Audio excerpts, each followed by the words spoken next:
Word on the street claims that raw milk is by far the best, and that store-bought 2% or vitamin D milk is bad for your health. But is paying a premium price for raw milk worth it? Instead of listening to all this crap, let's look at the actual evidence. I've got 3 milks ready: 2%, vitamin D, and raw. But I'm not telling you which is which. I'm putting sample A under the scope right now. I need you to tell me, based on what you see, do you think this is the raw stuff or the store-bought? Let's look at the first sample. So we're starting out at 40 times, and think of this as the surveyor's view. At this scale, we're just getting a feel for the terrain. So looking at how the particles are spread out and how the liquid is holding itself together, this gives us our baseline, helping us map out the structural density before we start digging into the details. So moving into the 100 times, the picture gets sharper. Now we can really see the distribution of these fat clusters. Look at the variation in size. Some are large, some are small. This structural fingerprint is exactly what we're looking for. It tells us a lot about whether this specimen has been through a factory process or if it's still in its original natural state. At 400 times, we're really getting into the weeds here. You see those distinct circular shapes? Those are individual lipid spheres, essentially like bubbles of fat. What we're checking for here is stress. If the milk was forced through a high pressure machines, these bubbles would be shredded or uniform. But if they're still round or intact, it's a massive clue about how this liquid was handled. And finally, we hit 1,000 times. The extreme close-up. Look at that jittering constant movement. You might wonder, is this stuff really alive or is it swimming? Well, it's not actually alive, but it's definitely active. This is called Brownian motion. Basically, these tiny fat spheres are being hammered by water molecules constantly bouncing off them. It's like a microscopic pinball machine. Now, why is it so frantic here? It's because these lipid spheres are held in completely natural suspension. In other samples we've seen, that natural dance, it's dead. The industrial process has shattered those spheres and forced them into a rigid uniform gridlock, or they lose its freedom of movement. But here, the fat is intact. The membranes are functional and the liquid is allowed to be energetic, as you can see. That chaotic pinball-like movement is the signature of a specimen that still follows its own natural physics. But whether this is our raw specimen or not, it could be just another variation of that store-bought stuff. That's the mystery we're here to solve. Okay, so we're ready for slide or sample B. Put this on the stage here. Let me lock it in so we're good to go. And let's take a look around here and let's look through the eyepiece and see what we got. All right, guys, so we're moving to our next specimen at 40 times. And again, we're establishing the landscape. At this magnification, notice how the field of view is significantly more sparse than what we observed previously. There is a marked reduction in overall particle density here. We're mapping the surface area, the ratio of lipid structures to the fluid medium. It's a cleaner, more open topography, giving us our first hint at the processing history of this liquid. So pushing this into 100 times, the structural fingerprint becomes undeniable. So look at this distribution. The lipid clusters are remarkably uniform and physically separated. This isn't random, you guys. This is a calculated result of a mechanical intervention. While our previous specimen showed chaotic, large-scale clustering, this sample displays refined, orderly suspension. We're looking at a specimen that has been systematically engineered for consistency, removing the irregular, wild variants found in natural states. So let's bump it to 400 times and we've reached the architectural level. Look closely at the lipid vesicles. They have been reduced to a smaller, hyper-uniform size class. There's almost no evidence of the large, complex lipid membranes we look for in an unrefined sample.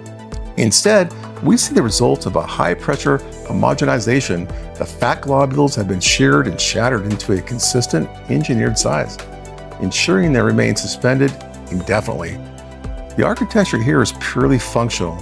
It's designed for shelf stability, but not biological complexity. So finally, we hit the 1,000 times, the forensic limit. Look at the energy state of these particles. You'll notice the Brownian motion here is present, but it lacks the chaotic intensity of a less processed specimen. The particles are more restricted, locked in a tighter, more uniform distribution within the fluid. Because these lipid spheres have been broken down and stabilized, They lack that frantic, energetic pinball quality we observe when natural membranes are left intact. It is more of a static, controlled environment. We've identified a clear process structural profile. But is this our lower fat variety or the vitamin D whole milk? That is the data we have to distinguish. Okay, now moving to sample C.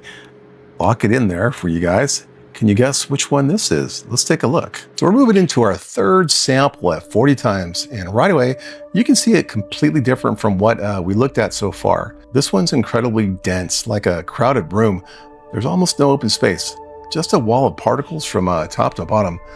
This isn't a natural distribution. This is extreme industrial level concentration, you guys. So let's push this to 100 times, and the truth shows. So look at how uniform every single particle is. They're all about the same size, all the same shape, just stacked on top of each other. This is what high-speed homogenization actually does. It doesn't just mix the milk, it blasts the fat apart into a standardized size so it can't separate on the shelf. It's efficient, don't get me wrong, but it's 100% manufactured. So at 400 times, it's even clearer. These fat bubbles are packed so tight, they're basically rubbing shoulders. There's no room for anything else. In a less processed sample, you'd see some variation, some big chunks, some small, some drifting space, but here, it's locked in place. It's an engineered emulsion designed for one thing, to look exactly the same from the first pour to the last. And finally, we're at 1,000 times. Watch the movement. You'll notice a Brownian motion is sluggish here compared to the other samples. Why? Because these fat spheres are so crowded and have been smashed down to such a uniform size that they can't really move. They're trapped in a gridlock.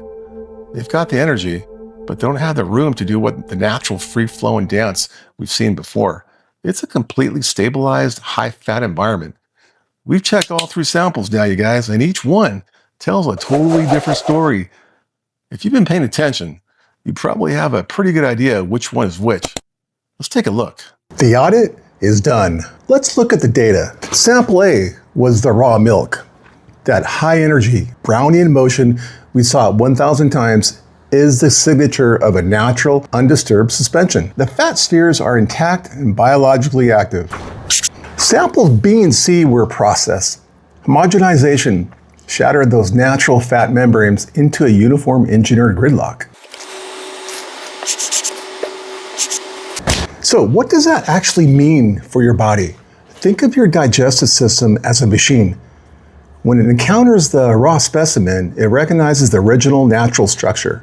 It's designed to break down those intact membranes efficiently. With the processed milks, your body is forced to interact with an engineered structure it didn't evolve to handle. Because these particles were shredded and stabilized, your digestive system has to work harder to break them down. This often leads to incomplete assimilation, where these synthetic stabilized clusters end up sitting in the system longer than intended. You aren't just paying for a different product. You're choosing whether to fuel your system with natural energy or to challenge it. Is it worth a premium? That's for you to decide. You've seen the evidence.